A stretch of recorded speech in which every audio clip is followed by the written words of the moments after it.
from now. Earlier, Israel's cabinet unanimously rejected a proposed 7-day humanitarian ceasefire with Hamas, a proposal put forward by the U.S. and others. The Israeli intelligence minister, Yuval Steinitz, was in that Israeli cabinet security meeting, and he broke the news during this interview with me.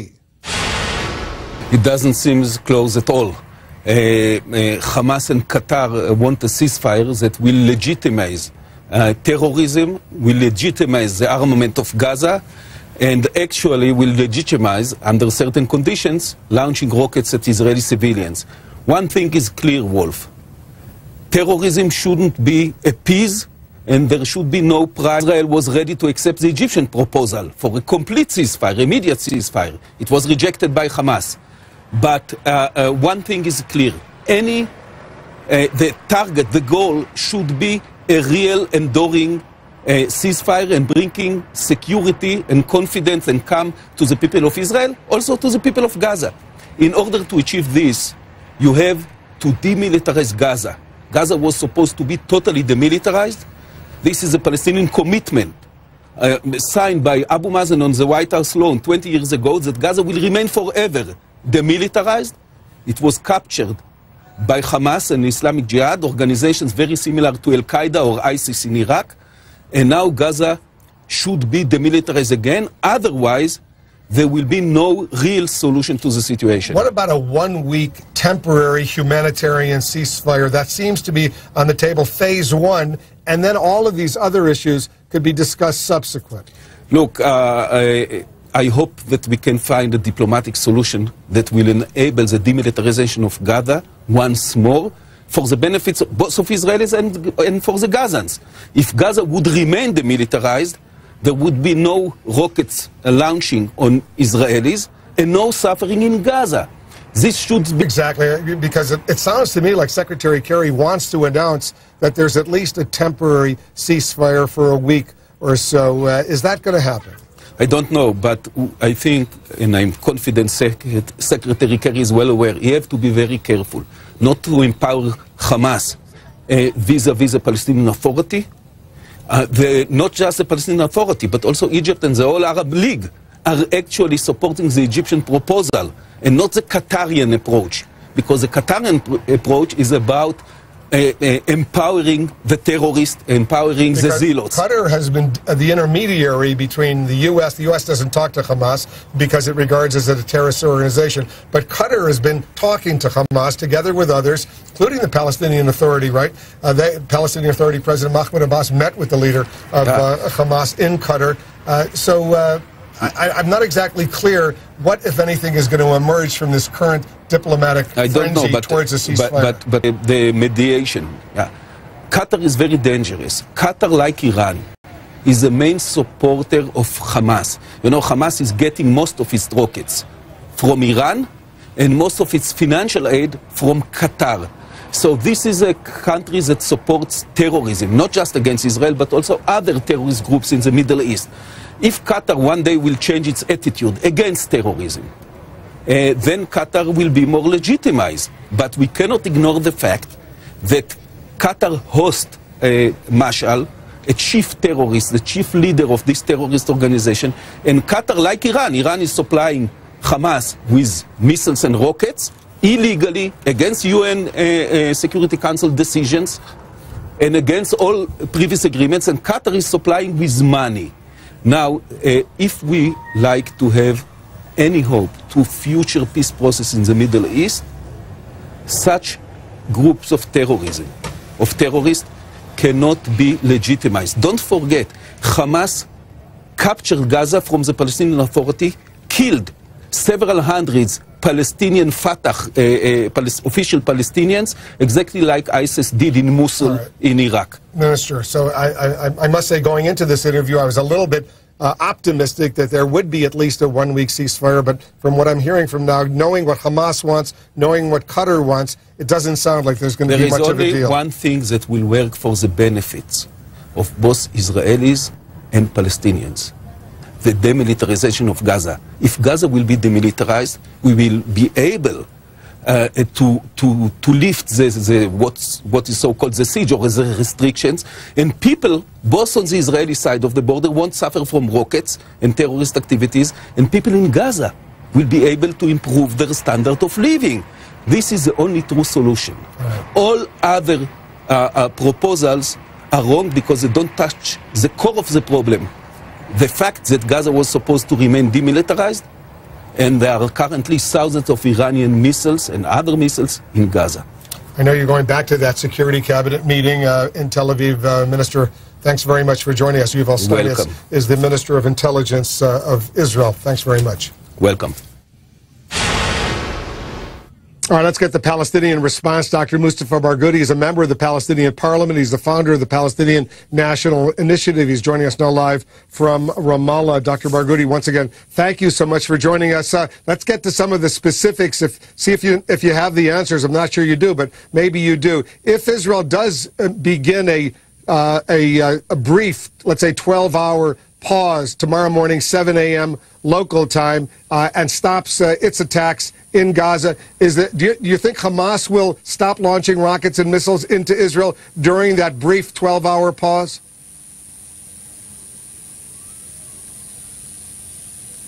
Of course they will, but that's not the only issue. Finally, the truth is coming out, Wolf. For 2 weeks, all the stations of the world were saying that Hamas and Palestinians are refusing ceasefire and Israel accepts it. Now it is clear that Israel is rejecting Kerry's proposal and Mr. Ban Ki-moon's proposal for a ceasefire at least for 7 days. 12 hours is nothing. And that means Israel is rejecting ceasefire. And that is, of course, a problem. On the other hand, it was always said that Palestinians are divided on this issue. It is clear now that Palestinians are unified. And in my opinion, Israel is dragging itself into a very serious problem. Because its government is not showing that to be the most extreme, but it seems also the most stupid, because now there is an explosion in the West Bank. Yesterday, we had the most peaceful march ever, with the largest participation in our history. More than maybe 30 or 40,000 people participated. Israel responded by shooting people. 210 people were shot with gunshots. Reminding us or making us remember what the apartheid army in South Africa did to the people in Soweto at one point of time. And today they killed 7 more Palestinians who are not Hamas. These are people who are peacefully demonstrating, demanding freedom and showing solidarity with their brothers in Gaza. And before that, Israel made a strike on a shelter, the United Nations shelter in one of the schools, and killed 16 people and injured 200, and then claimed that maybe they did not do the shooting. I mean, this is crazy. I think the intelligence minister that you've been speaking to is not intelligent at all. By talking about Qatar, and now he wants Israel to fight Qatar. This is very strange. I think what is happening is that Israel is dragging itself into big trouble, practicing terror. Dr. Yes. Barghouti, I just want to be precise right now. If Israel does this unilateral 12-hour humanitarian ceasefire tomorrow morning, you're saying that Hamas has agreed to comply. Has Hamas also agreed to the U.S.-Egyptian proposal for a 1-week ceasefire? Are you saying Hamas has agreed to that?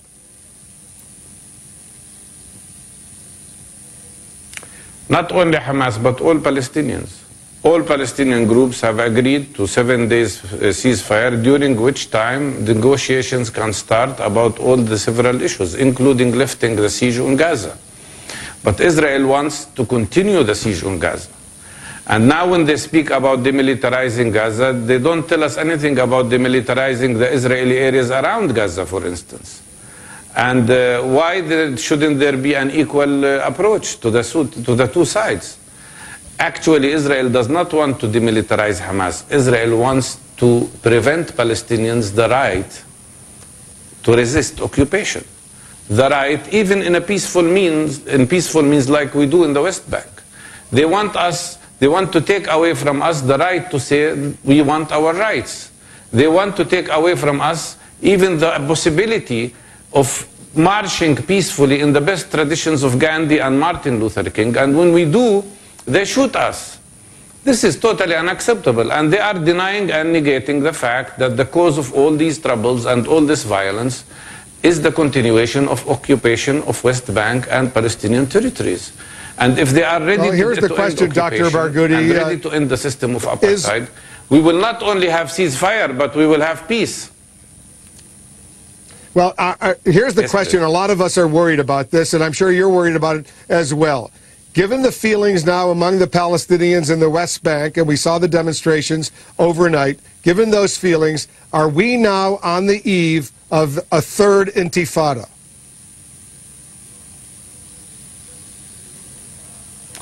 I don't think on the eve. Maybe we are already in a third intifada, but it's a peaceful one.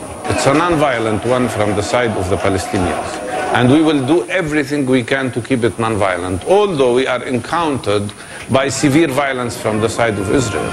And now it is the duty of the international community to tell Israel, enough is enough. You cannot practice terror against civilian population. You cannot keep shooting Palestinians when they are trying to just peacefully express themselves. You cannot continue to kill children and women and claim you are fighting terrorists. Enough is enough with occupation. I think people are impatient when they see their brothers, their families killed and massacred in Gaza.